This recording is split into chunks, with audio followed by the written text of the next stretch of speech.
Bolingo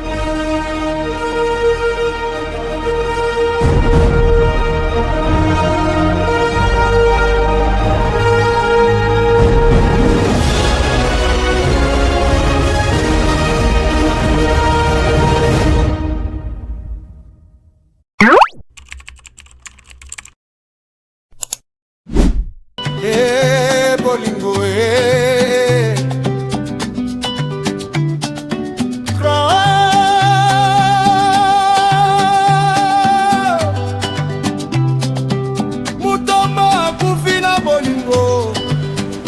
bolingo mwana mokonzi David kufimpe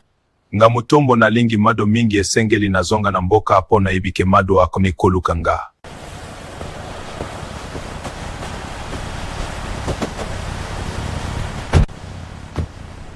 Davide soki amonite mwasi oyo azolukanga nako umela te esengeli na bala yo mado.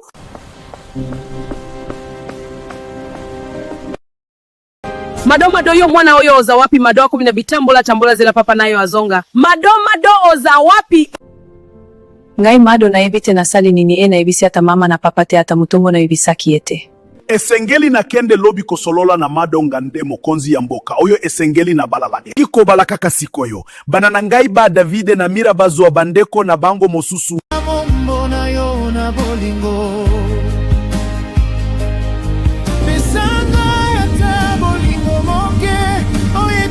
esengeli na bloke mutombo po na lingi ya benganga na nute na lingi na pema na nu mutombo limbisa nga mona mure esengeli na sala kakaboye papa chichi mobali na ngai mwana na biso mado azomona na tena lukie mingi na bandi kobanga mwasi nanga yonde mama esengeli oyeba plus mwana na biso azali benga mama lambe tunaisoki azali kuna benga minangaya ya awa poto solola na yebite soki anita aide kinga na ba business na ngai oyonde ndakuna ngai awa makambo goyambo katikali na mboka nanuna yebi wa mibalite batikanga memotema nanga elingi kaka mutombo nzambe talanga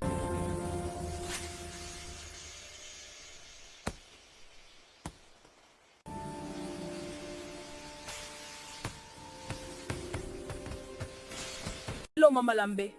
amina ngai boni bino nalingaki kaka kutuna soki mado azali kuna epai nayo.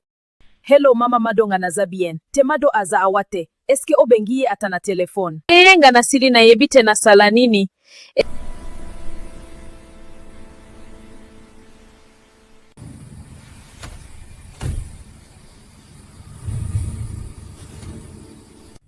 Hello boniata bien Anita sabalu bakabanda okenda amina ngai na koya lobi tomonana yakatongo tongo tosolola business na ngai zokende ndenge nini tayo moko tikela kinga misala ebele